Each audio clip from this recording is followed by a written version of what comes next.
Baião de 2, edição número 405. Eu sou Gil Luiz Mendes, falando diretamente aqui dos estúdios Gerd Wenzel, na Central 3, Rua Augusta, com a Oscar Freire, com uma edição falando sobre forró. Gostamos disso, gostamos bastante. E hoje é uma edição bem legal, com dois convidados especialíssimos, o Igor Marques e a Kelly Marques, para falar do papel da mulher dentro desse gênero musical que a gente tanto ama no Nordeste, que é o forró, que talvez seja o maior representante, né, do musical dessa região da gente. E foi um papo bem legal. O Igor é um pesquisador, o Igor e a Kelly, né? A Kelly fazendo um mestrado no IFAM sobre essa questão do forró, das mulheres no forró.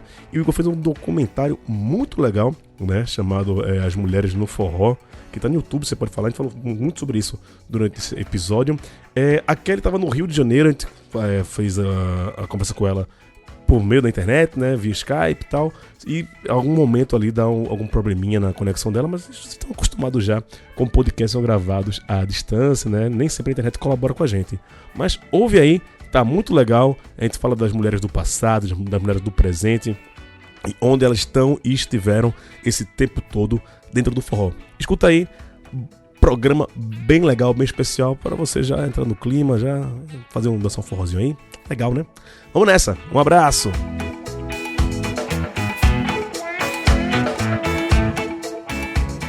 E estamos aqui no Bode 2 hoje, mais uma vez, para falar de uma coisa que a gente gosta pra caramba, que é forró. E não é qualquer tipo de forró hoje, não. Hoje é forró quase científico, né? Vamos falar sobre pesquisas, análises e tal. E falando de uma questão que eu tinha no episódio que eu gravei com o GG Albuquerque aqui, a gente pincelou isso, mas a gente não aprofundou. Então hoje eu decidi aprofundar isso, que é a questão das mulheres no Nordeste. E eu tenho dois convidados aqui que têm o mesmo sobrenome, mas não são parentes, né? Tem esse tipo de coisa aqui. Ao meu lado aqui, direto de Salvador, Recife, eu não sei como eu defino onde esse homem vem. Ele está em São Paulo, está aqui no estúdio comigo. Igor Marques, tudo bom, meu irmão? Como é que você tá? Tudo ótimo, melhor agora. Prazer e um oi para quem vem chegando. E estamos aqui via Embratel, né? Acho que existe Embratel ainda, via Embratel. Via Telemar. Telemar, né? Com a Kelly Marques, que também é forrozeira, pesquisadora. Eu vou revelar que eu já conheço a Kelly dos forró que ela faz aqui em São Paulo, mas ela não tá ligada quem sou eu, não. Já dancei muito forró ouvindo a Kelly por aí. Eu soube aqui, que é bom, eu soube aqui que é em São bom. Paulo. Você nunca foi? Tá perdendo, viu? A Kelly é uma forrozeira nata. E aí, Kelly, tudo beleza? Felicidade estar aqui, principalmente nessa semana especial em que a gente comemora, né? Dia 13 de dezembro, o Dia Nacional do Forró, mais um aniversário do Luiz Gonzaga, e poder levantar essa bandeira das mulheres do forró que Igor vem defendendo de uma maneira brilhante. Eu acho que a gente vai falar um pouquinho mais, né, sobre o mini-doc que ele fez. Então, me sinto honrada de estar aqui com vocês, só agradeço muito e aproveito para dar um oi para todo mundo que está ouvindo a gente aqui, para a gente trocar muito sobre forró hoje. Vamos nessa. Igor, eu confesso que eu comecei a ver o seu documentário, mas não terminei ainda não, porque são 56 minutos e hoje em dia você parar 56 minutos pra fazer alguma coisa é muito difícil, mas eu confesso a você que eu vou terminar. Mas o que eu vi, eu achei bem interessante e eu queria que tu começasse a explicar, cara, de onde veio essa tua vontade de pesquisar sobre mulheres no forró. Pra quem não viu ainda, o documentário chama assim, né? Mulheres no Forró. Isso. É isso. A história das mulheres no forró. Isso, a história das mulheres no forró, exato. É pra facilitar o SEO, né? Quando for buscar, não tem muita frescura, né? Tem que ser certeiro.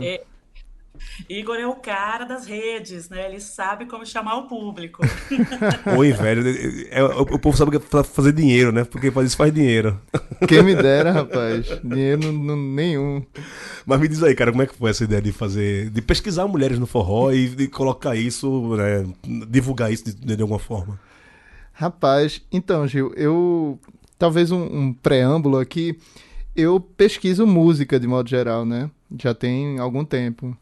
E eu gosto muito de forró, eu cresci ouvindo forró, né? Dentro de casa, enfim, na vizinhança, na família.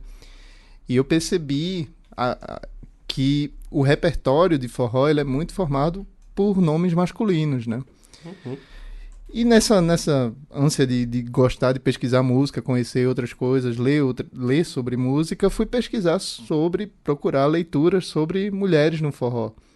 E se a gente faz isso no Google ou nas plataformas de pesquisa acadêmica, os resultados que aparecem ou são meio dispersos, assim, ora falam dos nomes mais famosos, né? Marinês, Clemilda, Anastácia, e morrem meio que por aí, ou falam da objetificação das mulheres no forró, de como as letras tratam as mulheres, que são temas, né, obviamente, muito importantes, mas o que eu estava buscando era saber, assim, como é que essas mulheres se inserem dentro da história do forró, de modo geral, né?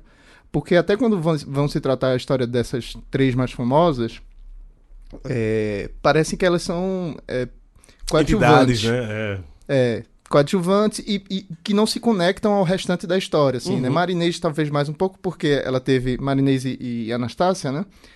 Anastácia foi casada com Dominguinhos e Marinês começou a carreira artística com Luiz Gonzaga. Kelly me corrija se eu estiver falando alguma besteira. Mas parece que as demais estão meio soltas assim na história. Surgiram e desapareceram e não se conectam de algum modo com o que as mulheres fazem hoje. E aí eu falei, pô, eu já estava com a vontade de fazer uma coisa mais longa, como você falou, assim. Foi de propósito fazer uma coisa para assistir em casa, assim. Eu visitava uns amigos e percebia que a escolha não era mais... Vamos ver um filme, vamos escutar Não, bota um negócio aí no YouTube. E eu falei, pô, vou fazer um negócio pra esse momento, assim, mais longo. E como essa era uma pesquisa que eu já via que, como não tinha tantos resultados, demoraria mais tempo, né? Demandaria mais dedicação. Eu caí em cima, assim. Foi, sei lá, uns 2, 3 meses antes do São João. A tentativa era essa, de lançar para sair antes do São João e me lasquei, né? Não consegui. Prazos. Normal. Kelly, e tu pesquisa isso na academia, né, Kelly? Você tá, se não me engano, no documentário, o Igor cita que você tá pesquisador pela USP e tal. Me conta um pouquinho da tua história com esse tema. Olha, Gil, eu estava rindo aqui antes, porque o fato de Igor ter demorado tanto para poder conseguir finalizar esse projeto, né, e ter demandado tanto dele, isso só prova que existem muitas mulheres fazendo forró desde sempre. Eu acho que isso é algo que a gente precisa deixar demarcado, assim, né, porque se fosse poucas, né, certamente antes do São João ele estaria com esse documentário pronto. Se a gente assiste inteiro, ele fala, são 56 minutos, ou seja, quase uma hora, pouco mais de uma hora. Ele traz um universo gigantesco de mulheres e outras que ele só vai pincelando nomes, e certamente ainda está faltando muita gente. Né? Então, isso eu acho que para quem vê o doc, para quem vai ouvir a gente aqui nesse podcast, para quem quer pesquisar mulheres no forró, é um universo gigantesco que tem muito ainda para se falar, muito ainda a ser feito. É um lugar que precisa ser pesquisado, né? E aí, voltando a falar da questão da academia, inclusive eu estou conversando aqui hoje nesse podcast do Rio de Janeiro. Eu estou aqui fazendo um mestrado pelo IFAM. Que legal. Que é o Instituto de Pesquisa Histórico Artístico Nacional. Isso, exato, foi certinho. Para quem acha que o IFAM só embarga a obra, o IFAM faz outras coisas também. Porque isso é interessante até um pouco falar, porque o IFAM, a gente tem esse conhecimento dele de embargar a obra, nossa, tombou e tal, mas o IFAM tem um papel muito importante, que é de salvaguardar a história do país, né? A memória, porque sem memória a gente não tem tradição, a tradição se faz em cima dessa memória, do que se guarda, né? Então, se essas construções, se esses resquícios de populações antigas, se isso se perde para a gente poder construir estacionamento e shopping, a gente não vai saber quem a gente é, né? E aí a gente se perde nesse contexto e eu acho que o IFAM tem um papel crucial nisso. E o IFAM tem um mestrado que é sobre patrimônio, né? Patrimônio cultural do Brasil. E aí eu tô no primeiro bloco de aulas, que é presencial, que acontece aqui no Rio de Janeiro. Estou muito feliz em ter sido uma das selecionadas. Ouso Chato dizer também que pro Rio de Janeiro estudar, né, velho? Podia ser um negócio melhor do que tá em São Paulo no meio. não, e detalhe, né? Porque o IFAM tem é um instituto federal ligado ao Uhum, Ministério da Cultura, e esse mestrado, ele tem, embora ele seja um mestrado profissional, ele tem nota 4 no MEC, é um dos poucos mestrados profissionais que não tem doutorado, que tem uma nota altíssima, porque a nota máxima é 5. uhum. Isso só para a gente entender um pouco da relevância, né, desse instituto para os estudos de patrimônio cultural no Brasil. Né? Então, e aí, voltando um pouquinho a falar, o IFAM, nesse contexto, ele atua em duas áreas muito importantes, né? Então, uma é o tombamento, né, que está muito relacionado à questão arquitetônica. Uhum. Então, quando a gente vê um prédio, né, fala assim, esse prédio está tombado, né? Então, isso tem um trabalho feito pelo IFAM. E um outro contexto é o dos registros, né? E o registro, ele está focado no patrimônio imaterial. Então, por exemplo, quando a gente fala o frevo, o maracatu, o samba do recôncavo baiano, o forró, ele foi registrado, reconhecido como um bem, né, imaterial do Brasil. Isso vem através desse registro que é feito junto ao IFAM, mas não apenas, também com a sociedade civil, que isso é muito importante. Assim, essa demanda ela não é feita só pelo IFAM, né, que é esse instituto.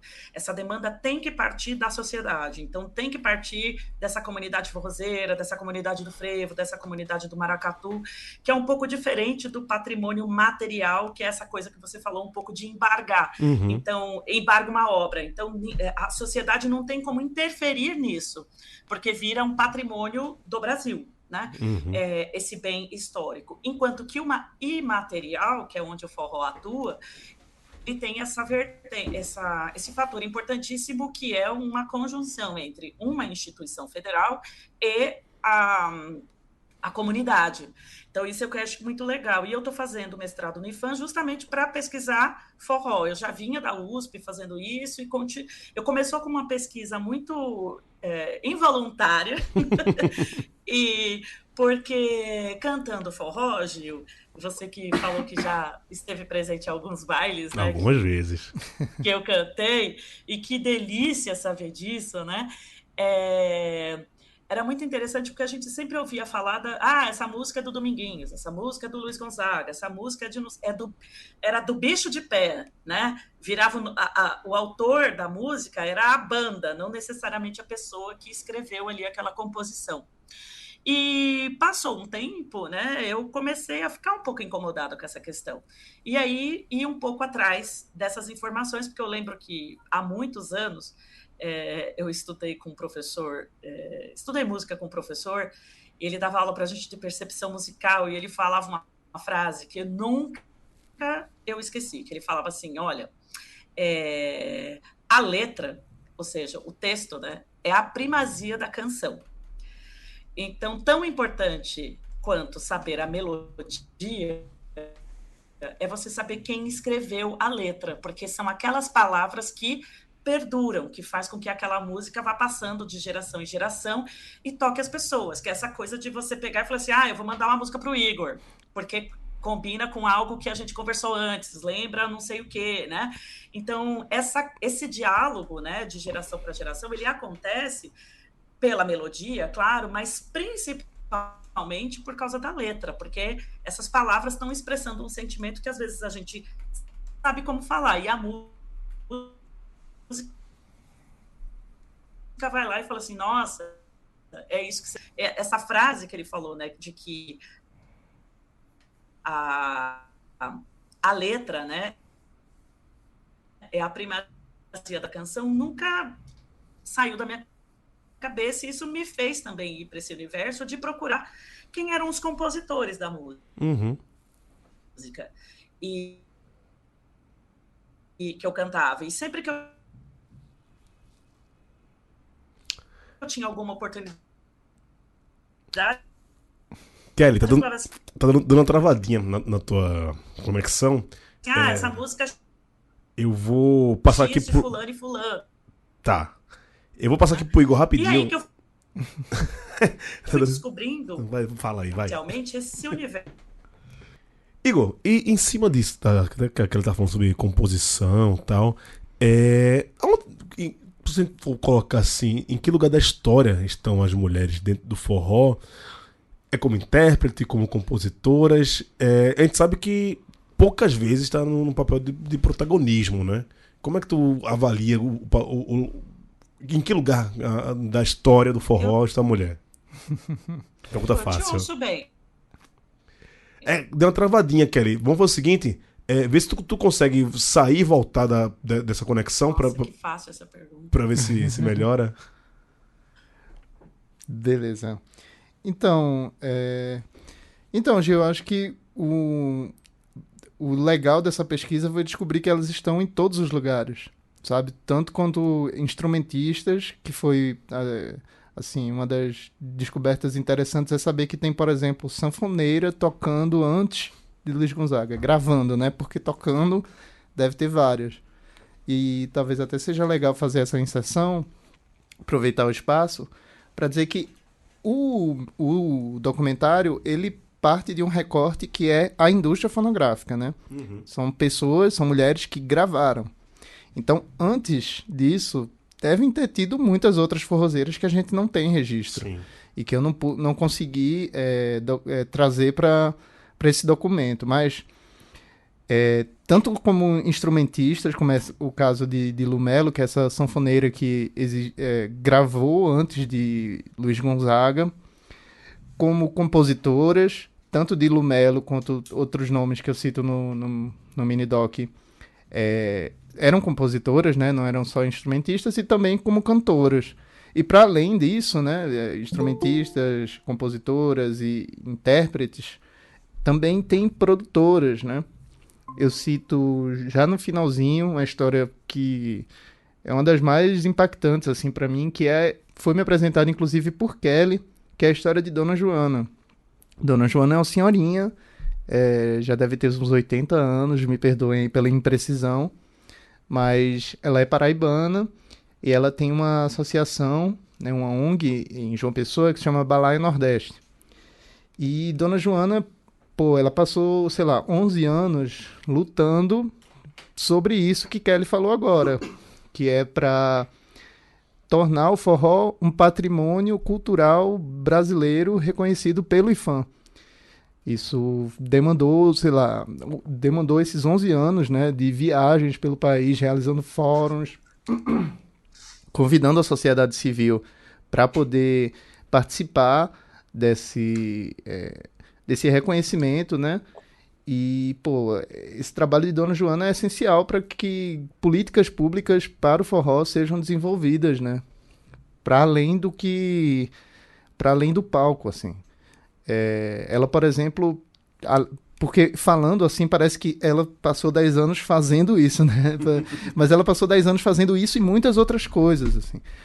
Ela, por exemplo, em 2020, quando começou a pandemia, foi uma das pessoas que que pensou nos sanfoneiros, nos trianguistas, nos zabumbeiros que ficaram desempregados porque não tinham São João. Não tinha não só o São João, mas não tinha oportunidade de nenhuma outra festa de santo, nenhuma outra festividade para poder tocar. E também não eram assistidos pelas políticas públicas, né? Então, ela tentou incluir eles, fazer uma política pública a princípio estadual, para incluir essas pessoas para poder remunerar elas, né, pelos trabalhos. Sim. E chegou a participar da construção da Paulo Gustavo, da Aldir Blanc, como uma lei nacional que fosse acessível para essas pessoas, né? E na medida que não eram, porque, obviamente, essas leis ainda não são acessíveis assim. É bem burocrático, né? São muito burocráticas, mas ela, por exemplo, através da produtora dela, incluía essa galera no São João na Rede, que foi um projeto que ela criou lá na Paraíba, que rola até hoje. Inclusive, enquanto eu editava o podcast, sabe, as coisas que dava para o podcast, perdão. Enquanto eu editava o mini-doc, as coisas que dava para fazer sem precisar mexer no áudio era assistindo o São João na Rede, que ela fazia. Ela fez em um projeto itinerante que passou por, sei lá, umas 6 cidades paraibanas, sempre nas zonas rurais dessas cidades. Legal. Então ela levava um caminhão, que era um palco, faziam festa para essas comunidades com forrozeiros da região e também com forrozeiros mais conhecidos um pouquinho, né, ali do Nordeste. E tudo transmitido ao vivo, enfim, tinha quadrilha, tinha, né... Carretado. Muito, muito foda, assim. Então, foi muito legal dessa pesquisa, perceber que as mulheres estão em todas as camadas, em grande resumo. Total. Kelly, você ouve a gente aí? Tô ouvindo, e vocês me ouvem? Pronto, acho que, inclusive, se você ficar sem imagem, acho que fica melhor a sua conexão. Eu fiz isso agora e também estou compartilhando a internet do meu celular, porque aqui no Rio choveu muito hoje. Eu acho que a minha internet está falhando um pouco por conta disso também. Não, tranquilo. Kelly, e você como mulher, como é que desde que você começou a se interessar por forró, você se via representada? Como é que tu vê essa questão? Olha, inicialmente eu não me via representada, para dizer bem a verdade, assim, porque primeiro que eu não conhecia muitas mulheres fazendo forró, eu tinha uma pessoa só que, não que eu conhecia pessoalmente, mas que fazia parte daquele universo de memórias, que é a Janaína Pereira, né, que iniciou cantando no Bicho de Pé e que hoje tem o seu trabalho, hoje não, né, já faz um tempo que ela tem um trabalho solo. E a Janaína participou daquele programa, acho que Fama, um desses programas globais de música, né, com a Bicho de Pé, e eu lembro dela na TV, sempre muito exuberante, com os vestidões longos, floridos, né, aquela estética farm, forrozeira farm. Não é pejorativo isso não, tá? Eu adorei essa definição de forrozeira farm, vou passar a usar isso. Que é uma estética muito sudestina, eu acho que é importante a gente deixar declarado isso, porque quando você vê mulheres forrozeiras do Nordeste, é uma outra estética visual que está no palco. Eu acho que isso é bem interessante de perceber, assim. E a Janaína Pereira era a figura que eu tinha em mente, assim, que eu conhecia como a mulher cantando forró, né? Então, quando eu comecei, eu não via assim, uma representação tão forte além da Janaína. Foi a partir dessa pesquisa, né, que eu estava falando para você, que eu comecei a ver quem escrevia as músicas, né, e tudo mais, foi que eu fui me dando conta que tinha um universo que era muito maior, né, muito para além da Janaína Pereira, muito mais antigo, inclusive, e que Janaína existia com aquela potência, né, de cantora, compositora, à frente de uma banda, né, justamente porque outras já tinham feito isso antes. Então, Janaína também é uma herança de mulheres como Marinês, como Anastácia, como a Irmelinda do Trio Mossoró, né? Como Joana Angélica, e tantas outras mulheres, Clemilda, né? E tantas outras aí que foram desbravando um caminho num lugar onde a gente nem imaginava, né, que pudesse ter essa voz, esse alcance, e que abriram um caminho, mas um caminho muito gigante, onde cabem cada vez mais mulheres. Então, hoje, quando você fala de mulheres no forró, se a gente pensa no universo contemporâneo, tem muita mulher, né? E não só cantando e nem compondo, porque a gente via também esse lugar da mulher muito cantora. Não estou dizendo isso como um lugar menor também, não, né? Não é nesse contexto, mas a gente via poucas mulheres instrumentistas. E hoje, por exemplo, você tem aí, inclusive, trios de mulheres que são todas elas instrumentistas, tocam triângulo, zabumba, sanfona, violão 7 cordas, né? Rabeca, pífano. Então, esse movimento, eu chamo de movimento porque ele tem crescido, é uma onda que não vai parar, e eu fico muito feliz por isso. Porque um universo onde sempre teve mulheres e essas imagens, não só as vozes, eu acho importante dizer que as imagens dessas mulheres também foram apagadas, né? Hoje a gente, pelo contrário, né? Quando você pensa em forró, a gente pensa nos homens, mas pensa em conjunto em um número gigante de mulheres que estão não só no front, como o Igor falou, mas também no backstage, né? Então, mulheres que estão ali sendo técnicas de som, né? Mulheres que estão ali em estúdio, mulheres que estão produzindo, né? Mulheres que estão aí ali atuando em todo o backstage do palco. Então, e quanto mais isso acontecer, né? Mais visibilidade também vai trazer para trás. né? Isso é uma iluminação que não é só de hoje para frente, né? Como se a gente tivesse, né, descoberto a roda. Mas eu acho que ilumina o nosso passado também. Porque sem ele, a gente não tem nem presente nem futuro. A gente não pode esquecer que esse projeto feminista do forró, vamos dizer assim, né?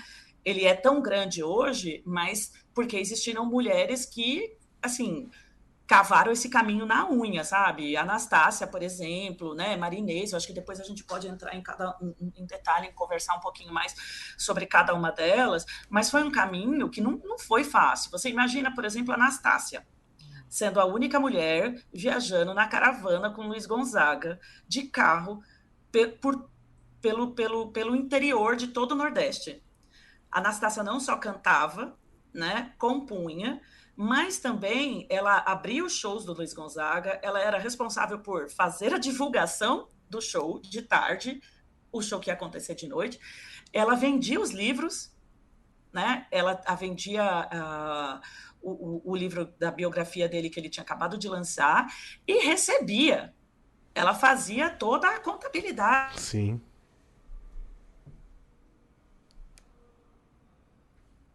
Nos anos 70, pelo Brasil inteiro. É um negócio muito maluco se você pensa hoje. Já é grandioso hoje. Quando você olha para trás, então você fala, caramba, essa mulher...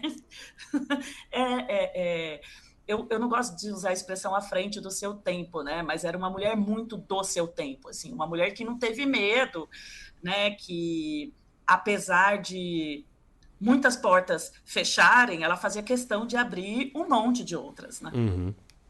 Retado. Ô, Igor, uma coisa que você pega muito lá no documentário fala sobre a questão do machismo na sociedade como um todo, né? Mas acho que no forró, né? Essa questão do nordestino cabra macho e tal, de certa forma isso também ajudou a esse apagamento das mulheres. E acho que também, como eu queria que você analisasse dessa forma, como você mesmo falou que você pegou pelo viés do mercado fonográfico, como o mercado fonográfico também trabalhou para isso, nesse apagamento das mulheres junto com essa cultura machista do Nordeste.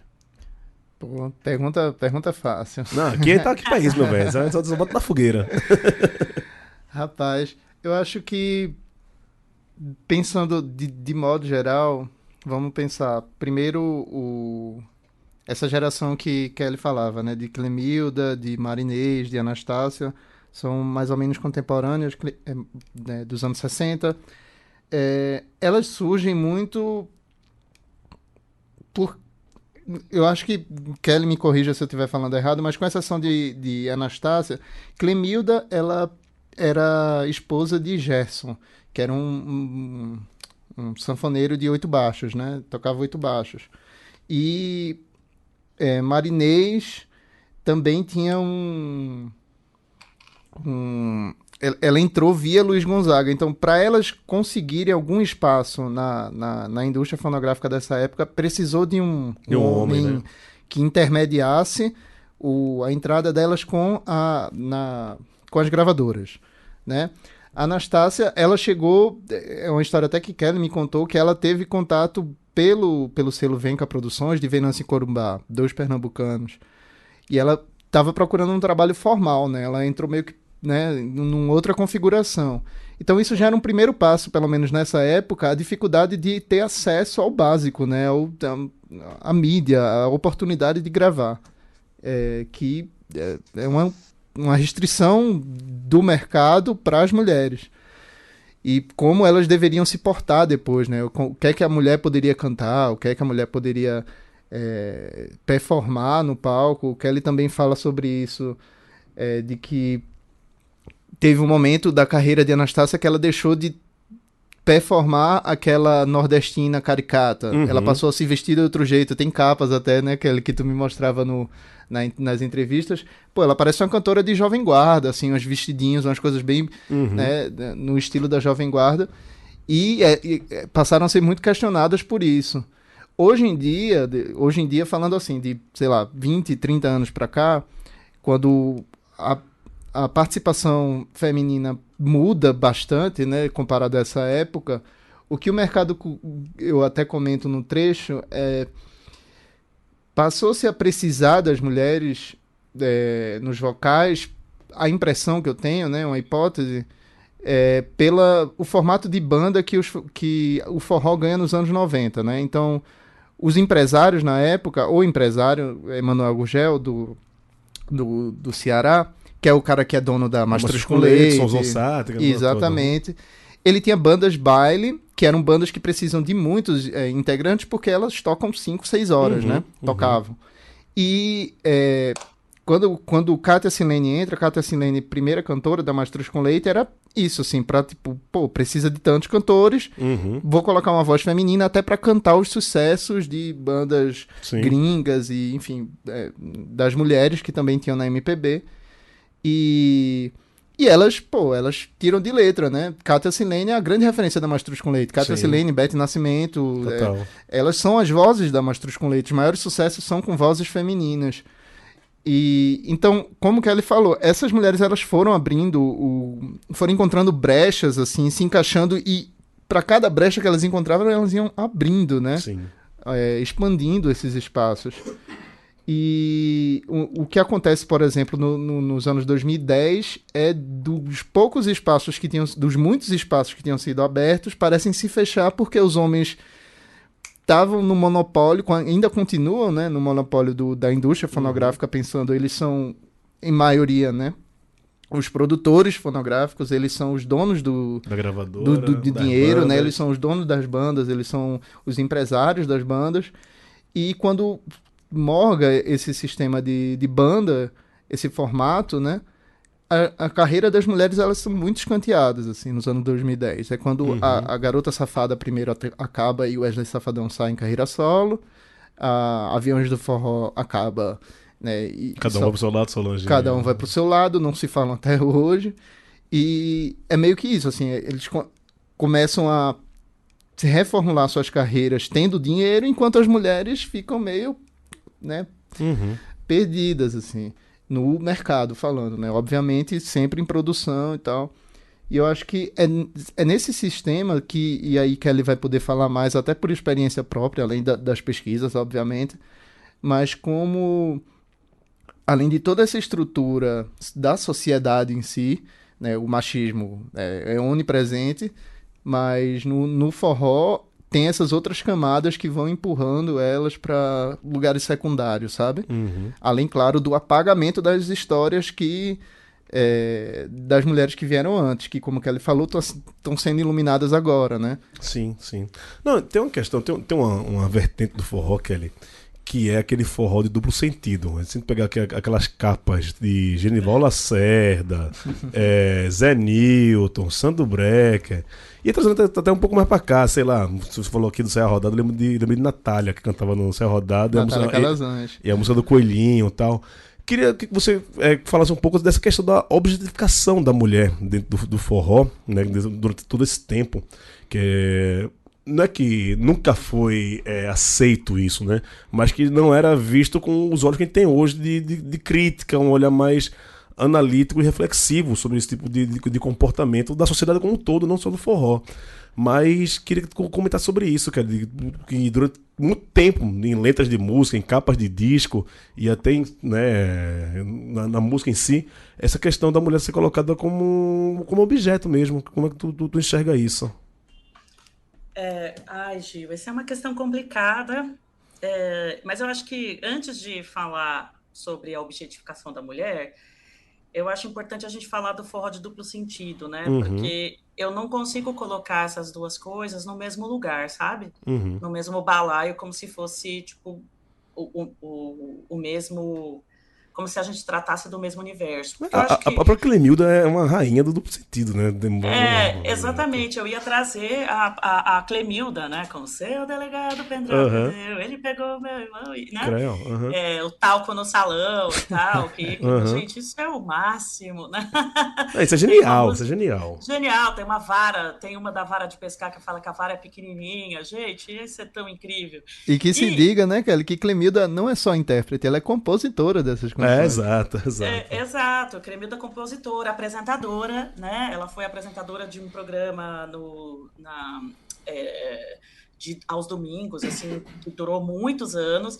E a Cremilda, eu acho que assim, a gente pode falar da Cremilda enquanto cantora, que é uma mulher assim que tem uma voz muito potente, uma dicção perfeita.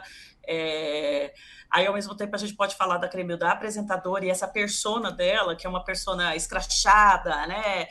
Gosta de fazer piada, de rir, aquela mulher que ri alto, né?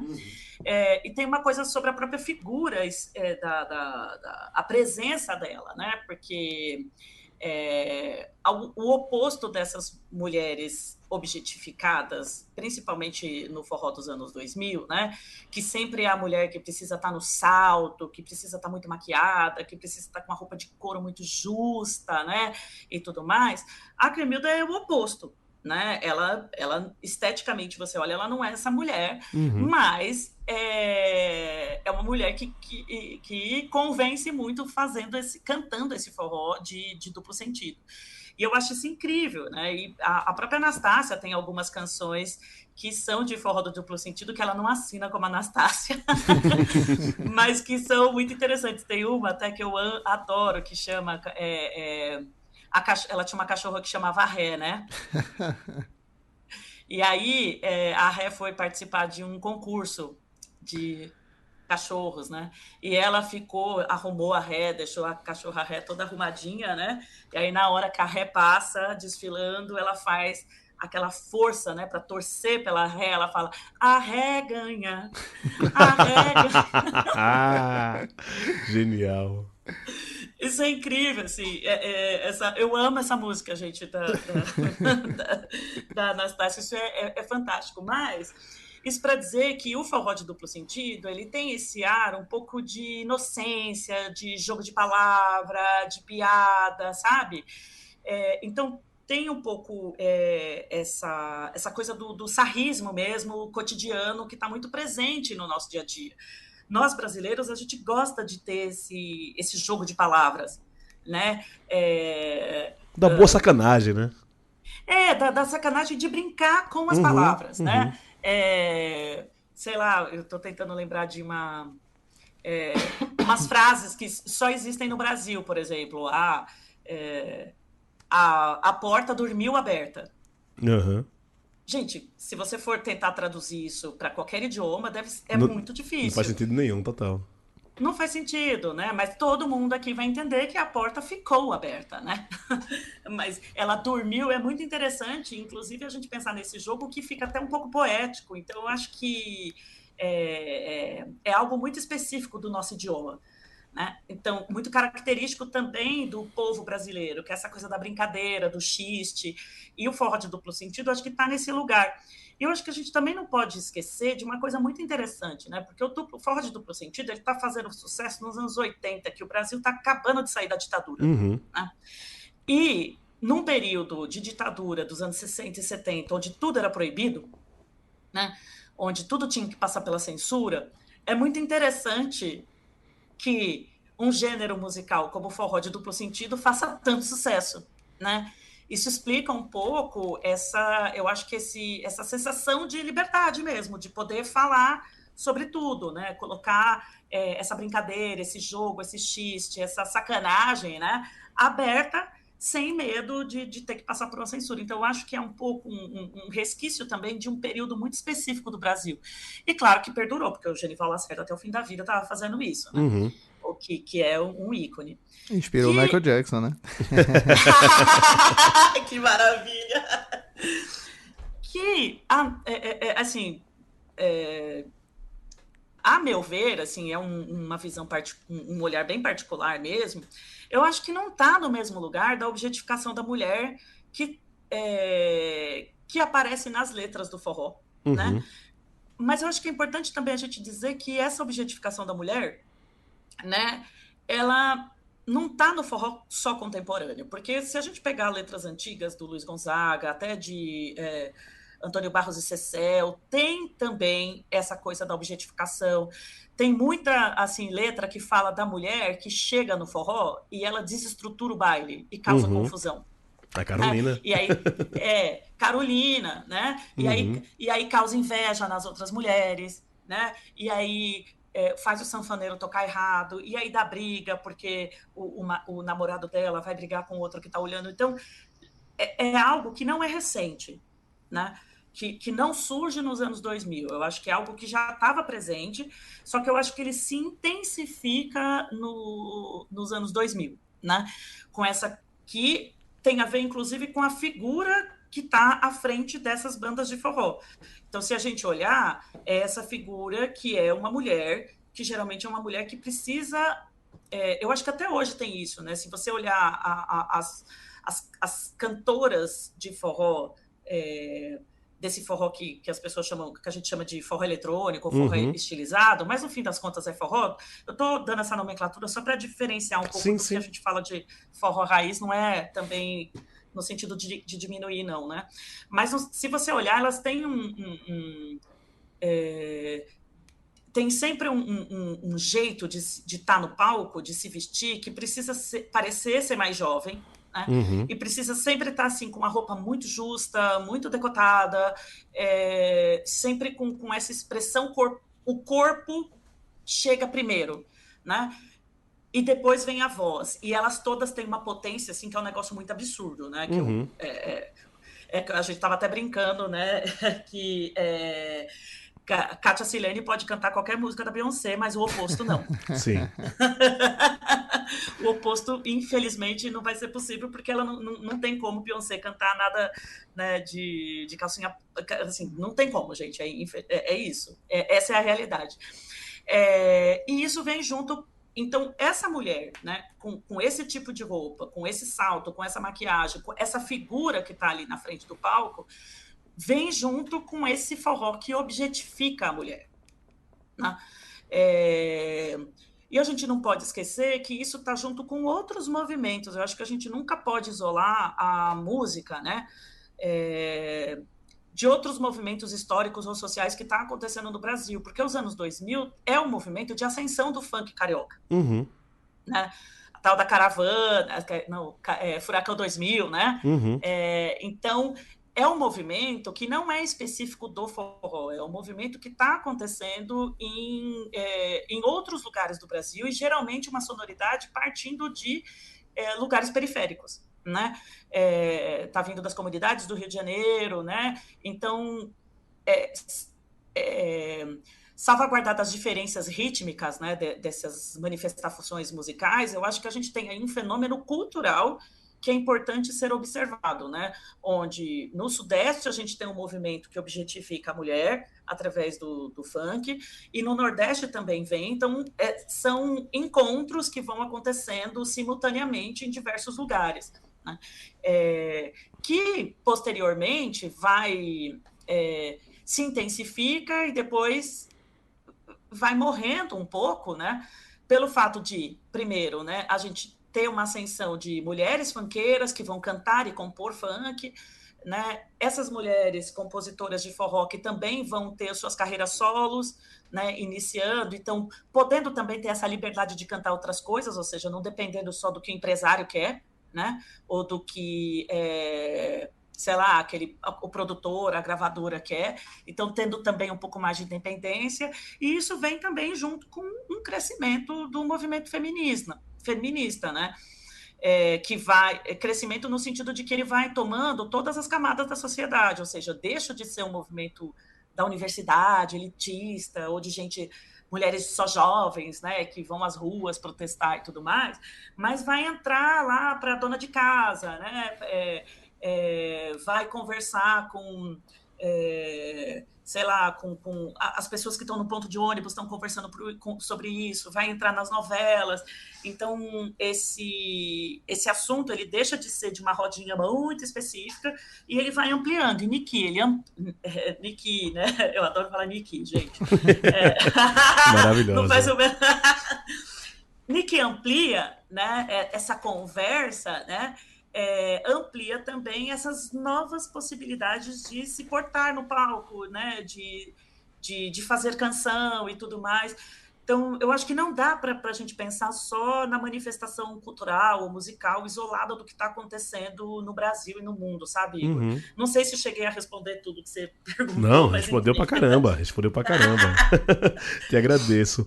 Igor, aproveitando, né, esse assunto de atualidade, a gente vê que o forró como um todo, assim, é a minha percepção de consumidor, não pesquisador, um cara que só consome e curte.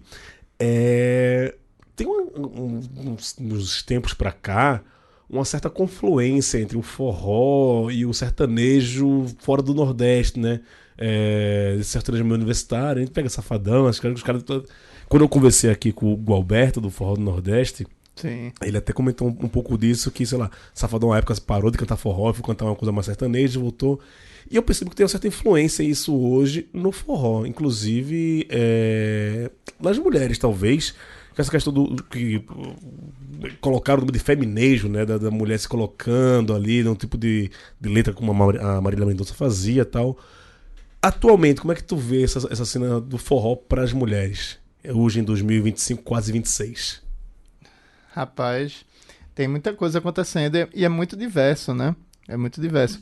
Essa aproximação que tu fala do sertanejo, assim, é curioso. Tem um livro de um cara até que é professor, já foi professor, não sei, né? Nunca se sabe. Lá da UFPE, do curso de música, que ele é daqui. Gustavo Alonso. E ele fez um livro, um catatal, sobre a história do sertanejo no Brasil, né? Da música caipira. Uhum. Se chama Cabós do Asfalto. E ele fala uma coisa curiosa que nos anos 20, nos anos 10, não existia essa diferenciação, por exemplo, entre o sertanejo do sertão do Nordeste e o sertanejo, falando aqui de música, né? Sertão do Sudeste, do Centro-Oeste. Então, o forró, até hoje, tem pandeiro, que é uma coisa que, para o imaginário brasileiro, é do samba. O forró também pode ser tocado na viola. E isso é muito comum, por exemplo, no recôncavo baiano. Tem o Buli Buli, por exemplo, que é um cara que mistura o samba do recôncavo, aquele samba de roda, samba duro, com forró. né? Isso. Então, essa separação entre forró e música sertaneja é uma separação recente, assim. É uma fundação, é uma criação recente, né? Porque antes estava tudo meio junto, assim. Uma criação é ótimo. É aquele livro de Roy Wagner, né? A Invenção da Cultura. Então, são coisas recentes e tem muito a ver também com essas sonoridades ganharem um corpo próprio, assim. Você consegue diferenciar esteticamente, isso aqui é forró, isso aqui é sertanejo. Sim. Se você pensar, sei lá, pegando contemporâneos, né? Leandro e Leonardo e Mastruz com Leite. Dá pra ver uma diferença bem nítida, né? Sim. Só que, por exemplo, a Mastruz com Leite cantava clássicos de Zezé de Camargo e Luciano. Tem discos, assim. Eu acho que o primeiro disco da Mastruz com Leite, boa parte das músicas são de versões, assim. Tem versões de música de sertanejo. Então, essas aproximações são muito comuns e hoje talvez tenham ficado mais nítidas porque o circuito do forró nos interiores do Nordeste, por exemplo, eles cresceram muito a partir das festas de santo, né? Pelas prefeituras, mas, por exemplo, tem a Expocrato, que acontece no município do Crato. É gigante, é muito grande mesmo, e tão grande que eles conseguem importar, né, e trazer os artistas do sertanejo, que são caríssimos, né? São cachês altíssimos, para dividirem um palco com os artistas do forró, que também são muito caros. E aí, esses artistas se encontram, esses artistas participam do mesmo circuito, se encontram lá na Expocrato, eles se encontram também nos festivais de sertanejo dos interiores daqui, do Sudeste, né? Nas festas de rodeio, no Centro-Oeste também. Então, nessa época que você citou Safadão, que o Hugo deve ter falado aqui muito melhor do que eu, porque o Hugo acompanha muito essa galera, rolou essa troca e talvez foi muito chocante pra galera porque já tinha essa coisa consolidada. Isso aqui é forró, isso aqui é sertanejo. Mas é uma troca que sempre existiu, né? E falando especificamente das mulheres, tem uma coisa que eu gosto de fazer desse mini-doc, é não criar uma linha do tempo evolutiva, como se a gente tivesse saído do forró de pife para o forró que tem banda, guitarra, como se fosse uma evolução, assim. E o forró de pife existe ainda hoje. E tem, por exemplo, Vitória do Pife, em Caruaru. o forró de sanfona, tem Anne Louise como se os outros forrós não tivessem pife nem sanfona, né? Mas eu tô dando exemplo Sim, justamente sim. para dizer que essas coisas continuam sendo produzidas, e só complementando, em Roraima tem Anne Louise, tem Carol Maciel, lá de Pernambuco. São alguns exemplos que eu trago no mini-doc para falar que essas coisas, elas foram abertas, vamos dizer assim, esse leque de oportunidades foram abertos, do forró se misturar com rock, do forró se misturar com a lambada, do forró se misturar com o sertanejo, há muitos anos, e continuam sendo feitas essas, né, essas mixagens, essas transformações mesmo.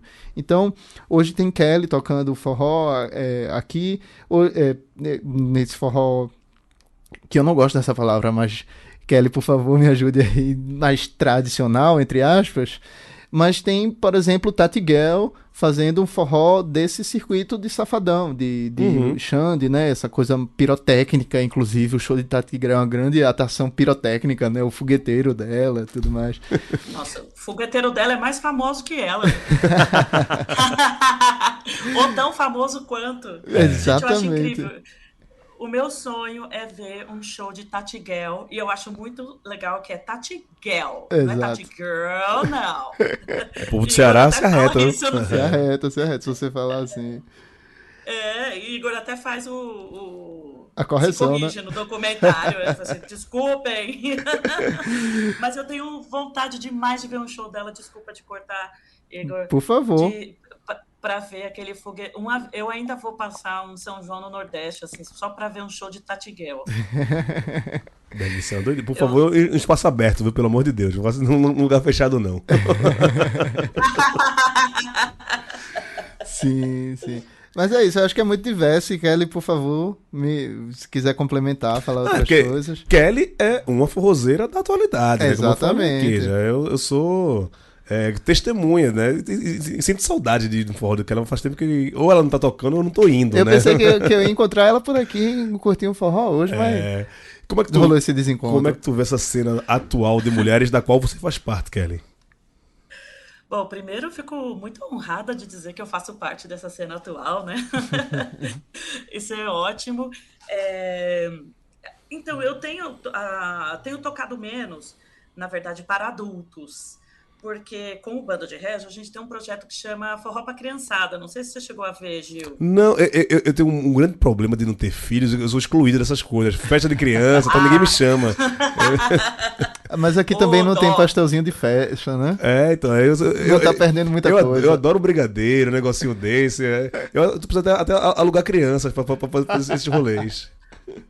E o mais legal é que, assim, gente, festa de criança são as mais legais, porque é festa que tem comida. Exato. Muita exato. comida. Festa de adulto, eles ficam com umas coisinhas, uns negocinhos sem gosto, sem sabor. Festa de criança tem cachorro quente, coxinha, pastel, algodão doce, brigadeiro, confete. Nossa, é maravilhoso. Você volta para casa com um monte de brinquedo, com balinha, Sacolinha. chiclete, sacolinha de doce. É muito bom, com língua de sogra, bexiga. Eu adoro. Mas, enfim, a gente tem esse projeto, né, que chama Forró para Criançada, onde a gente foca nas crianças na primeira infância. Então, são crianças de 0, literalmente de 0 a 5, 6 anos de idade. Legal. Né? E a gente circula nas escolas tocando forró para essas crianças, desde creche, onde tem crianças muito piquiticas, bebês mesmo, assim, com 2 semanas, 4 meses, 1 aninho de idade. Então a gente vai na que a gente chama de SEI, né, que é creche, e as EMEI, né, que são as crianças que vão até o segundo, acho que primeiro ou segundo ano, se eu não estiver enganada, né?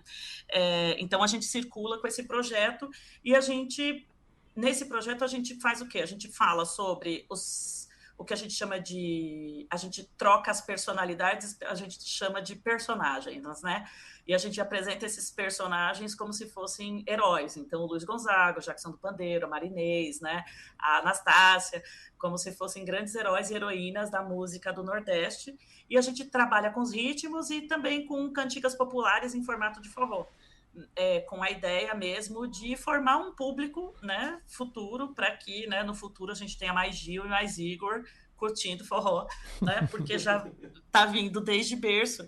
Então, a gente tem circulado muito com esse projeto infantil, que a gente, no início, não tinha a menor ideia de que ia ser tão potente e virou o nosso carro-chefe, assim, de fazer forró para criança. E é muito divertido também, é uma delícia. Tocar para criança e para gente idosa é o melhor público que tem na face da Terra. Você chega ganhando, gente. Você chega ganhando. É muito bom. É É só muito jogo bom. ganho. Estamos chegando aqui no final aqui do nosso podcast. Eu queria quero dar o teu serviço aí, quem quiser te achar. Se você quiser ser achado também, a gente não quer ser achado, né? Não sei. Mas dá teu serviço aí, fala onde as pessoas te encontram, como conhecer mais teu trabalho, etc, etc, etc. Tá certo. Gil, só complementando a resposta anterior, diz que eu fiquei Fica à falando de criança vontade, e fica à de vontade, festa fica à vontade, fica à vontade. e esqueci de responder sua pergunta. Isso é coisa do TDAH, gente. Você mistura um monte de assunto. Mas, enfim, eu me sinto uma mulher muito honrada de fazer parte de uma geração contemporânea de mulheres muito fortes que têm se embrenhado no forró, que têm encontrado o seu lugar e que tem feito desse espaço uma comunidade de troca, de ajuda, de afeto, onde uma segura na mão da outra literalmente, né? Então, assim, ao mesmo tempo que eu tive a honra, né, a oportunidade de conhecer de perto mulheres como Anastácia, Dona Joana, que Igor falou dela, né, Fatel Barbosa, dentre tantos outros nomes importantes assim para a história do forró. Eu sou contemporânea, por exemplo, de Janaína, de Mariana Aidar, né, Janaína Pereira, da Januárias, né, que são ali do Recife, que são assim incríveis, de Luana Florentino, né, de Ana Paula Nogueira, que é ali da região do Crato, de Ana Luíse, nossa, de Carol... Ai, Maciel. meu Deus. Carol Maciel, né? Das meninas do Trio Mana Flor, de Nanda Guedes, que são mulheres que regulam um pouco de idade comigo e que vêm aí nessa batalha, né? Dando continuidade a um caminho que foi trilhado por tantas outras e sem deixar de enaltecer, né, esses nomes que são tão importantes e que iluminam a nossa caminhada até os dias de hoje. Então, eu me sinto, de fato, honrada, assim. E me sinto também, Igor, muito feliz de poder ter a oportunidade de entrar com forró em lugares que eu jamais imaginava, sabe? Tipo, hoje, eu fazendo mestrado no IEB, eu vou fazer a primeira dissertação de mestrado que vai ter no IEB, no IEB não, desculpa, que vai ter aqui no IFAM, é um mestrado que existe há 10 anos e vai ser a primeira dissertação sobre forró que vai Olha, ter aqui, Do caralho. sabe? Então, assim, eu me sinto é, eu me sinto de fato honrada, assim, de ter, por exemplo, tido a oportunidade de escrever um livro sobre a Anastácia, sabe, e de cantar com ela, de ter 2 discos gravados, de levar o nome do forró, mas não é só do forró, né? Ao mesmo tempo que eu levo o nome do forró e o nome de outras mulheres, eu estou levando também adiante a minha história, né? Eu sou filha de 2 migrantes nordestinos, né? Meu pai baiano, minha mãe paraibana, que vieram para São Paulo, que foram para São Paulo num período muito, muito conturbado, muito triste, uma história assim de muito sofrimento mesmo, mas que o forró também foi um elemento extremamente importante de sobrevivência para eles, de encontro, de corpo, de resistência, de corpo que existe. Fala assim, eu tô aqui, sabe? Eu trabalho a semana inteira, mas no final de semana eu vou encontrar os meus conterrâneos, eu vou ter notícia da minha família, a gente vai se juntar nesse lugar para dançar forró e a gente vai se comunhar, né? E a gente vai resistir juntos, com música e com dança. Então, também se faz a revolução assim, também se marca uma presença num território desse jeito. Então, eu me sinto honrada, assim, de fazer parte dessa história e de dar continuidade a ela junto com tantas outras contemporâneas maravilhosas E principalmente com homens que se aliam também nessa batalha, como você, Gil, que deu esse espaço. Eu agradeço. Tamo junto. Igor, que fez esse documentário maravilhoso, e tantos outros, né, que têm consciência da necessidade de que sozinho a gente não vai para lugar nenhum, e se a gente quer um mundo, né, com a participação efetiva de mulheres, a gente precisa desses homens como aliados, a gente precisa caminhar juntos. Então, eu me sinto muito honrada de fazer parte disso. E contatos. Nossa, eu falo muito, gente, desculpa. Graças a Deus, é um podcast. Se você falasse pouco, eu tava fodido aqui. Tá no lugar certo, né? Puta...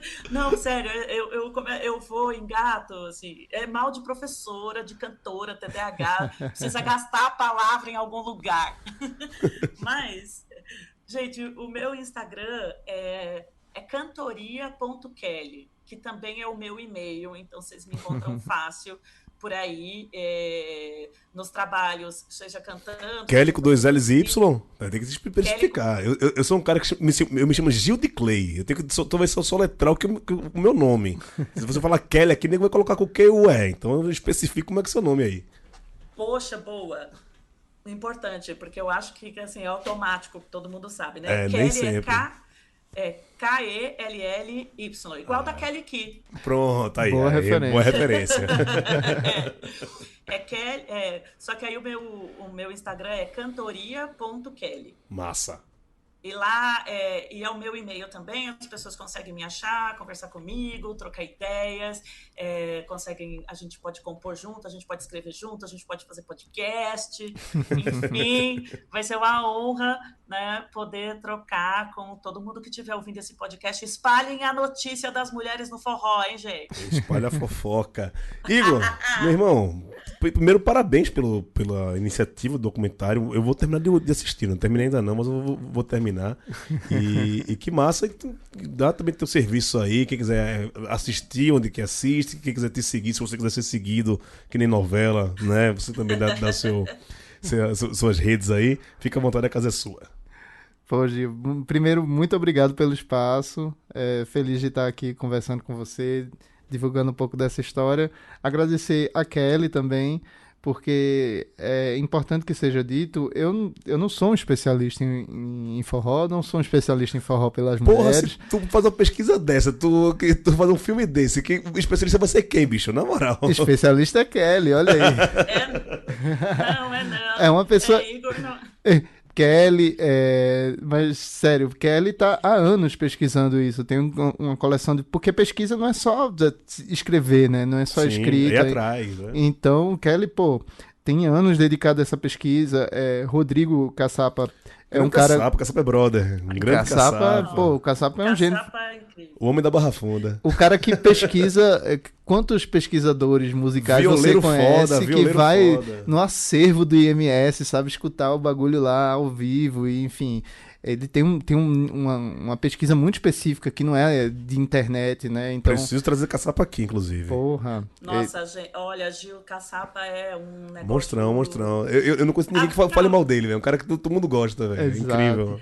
E ele é absurdo, gente. Essa pesquisa que ele tem sobre, por exemplo, a música nordestina, assim, antes do Luiz Gonzaga, né? Que ele começa lá no início do 1900, 1910, 1920. Gente, é tão incrível, assim, ela é tão profunda e ela é inédita, não tem, é algo que só a Caçapa sabe, só ele. Exatamente. Então... E eu me senti... Ai, Igor, desculpa. Não, mas por favor. Eu preciso dizer que eu me senti tão feliz, assim, que o Caçapa falava um negócio e a gente foi entrevistado em dias diferentes pelo Igor, e aí eu falava mais ou menos a mesma coisa. Aí eu falava assim, gente, eu penso igual o Caçapa, eu me sentia muito orgulhosa. E você viu lá no doc que não era fala minha, né? Vocês realmente se encontram, assim. É Total. Muito massa isso. Muito massa, muito massa. Então é isso, tipo, essas pessoas são... Eu sou um mero peão ali, eu sou o que fazem esses discursos se encontrar. Então, é isso, é Kelly, é a Cid Clea, né, que é da Januárias, Kelly. Eu posso estar errando aqui o nome dela, mas uma das integrantes da Januárias, ela tem uma dissertação de mestrado também sobre as mulheres no forró, que eu só consegui chegar depois, assim, mas, enfim, muito boa a dissertação dela. Cid Clare, ela tem uma pesquisa muito linda sobre Socorro Mazé. Isso. É uma dupla assim, de mulheres forrozeiras do interior do Nordeste, que inclusive todos os anos elas estão em Exu, fazendo 3 dias de evento. É incrível o trabalho que elas fazem em Exu há anos, assim, abrindo porta para todo mundo e tocando sem parar. O ano passado eu as conheci pessoalmente e eu fiquei encantada, e o trabalho que Cid Clare fez, assim, trazendo essa personagem, né, essas duas personalidades, junto com Marinês e com a trajetória das próprias Januárias, é um trabalho que vale muito a pena ler, assim, e ouvir as Januárias, né? Sim.